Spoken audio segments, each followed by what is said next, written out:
भारत में रहने वाले मुसलमानों में से अधिकांश भारतीय मूल के ही हैं। देश में समय समय पर धर्मांतरण हुआ। क्यों? इसके कई कारण रहे, जिनके विस्तार में मैं यहां नहीं जाना चाहता और यह मेरा यहां विषय भी नहीं है। लेकिन सरदार वल्लभ भाई पटेल के कुछ विशेष व्याख्यानों अथवा भाषणों को उद्धृत करते हुए मुसलमानों के संबंध में उनके विचारों की गलत व्याख्या की जाती है। इस संबंध में उन पर प्रश्न चिन्ह लगाने वाले लोग यह बात भूल जाते हैं कि वल्लभ भाई ने विश्व प्रसिद्ध बारडोली किसान सत्याग्रह का प्रारंभ इमाम साहब से कुरान की आयत पढ़वा कर किया था। वे वल्लभ भाई पटेल के हकीम अजमल खान व अब्बास तैयब जी जैसे अनेक के प्रति आदर सम्मान, साथ ही स्वाधीनता के बाद भारत के गृह मंत्री के रूप में हजारों लाखों मेवों तथा रामपुर के मुसलमानों की रक्षा तथा भारी संख्या में पाकिस्तान की ओर जा रहे मुस्लिमों के लिए सुरक्षा का सफल वातावरण बनाने में रही उनकी निर्णायक भूमिका जैसी अति महत्वपूर्ण एवं ऐतिहासिक बातों को जानबूझकर भूल जाते हैं। जनवरी 1948 ईस्वी में सरदार पटेल ने कोलकाता और लखनऊ में 2 ऐतिहासिक भाषण दिए थे। भारतीय मुसलमानों का उनके दोनों ही भाषणों में प्रमुखता से उल्लेख हुआ था।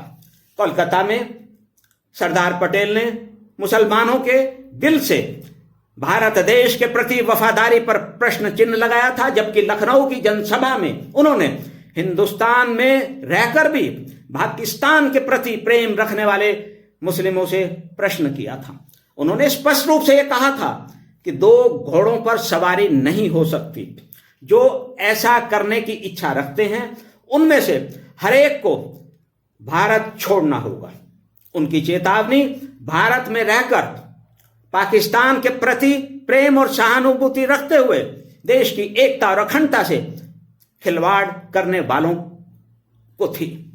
विशेष रूप से पाकिस्तान निर्माण के लिए अति महत्वपूर्ण भूमिका का निर्वहन करने वाले खलीकुजमा और इस्माइल खान जैसे लोगों को थी, जो पाकिस्तान के निर्माण के बाद भी भारत में रहकर राष्ट्र विरोधी गतिविधियों में संलग्न रहे थे।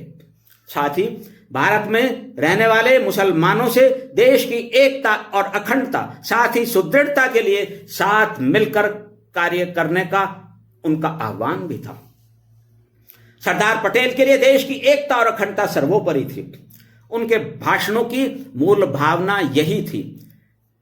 कोलकाता और लखनऊ के उनके भाषण आज भी प्रासंगिक हैं और महत्वपूर्ण हैं। भाषणों में व्यक्त उनके विचारों की आज भी पूरी महत्ता है। आज की पीढ़ी को यह भली भांति जान और समझ लेना चाहिए। साथ ही लखनऊ के उनके भाषण के उस अंश से भी जो विशेष रूप से हिंदुओं के उनके आह्वान से जुड़ा था, साक्षात्कार करना चाहिए। उन्होंने कहा था, यदि एक भी ऐसे मुसलमान को जो हिंदुस्तान के प्रति वफादार है, जिसने स्वाधीनता संग्राम में हमारा साथ दिया है, जो हमारे साथ प्रेम से रह रहा है, यहां से जाना पड़ेगा, तो उससे बड़ी लज्जा की बात कोई और हमारे लिए नहीं होगी। इसके बाद मैं समझता हूं इस संबंध में कुछ भी कहने की आवश्यकता नहीं है।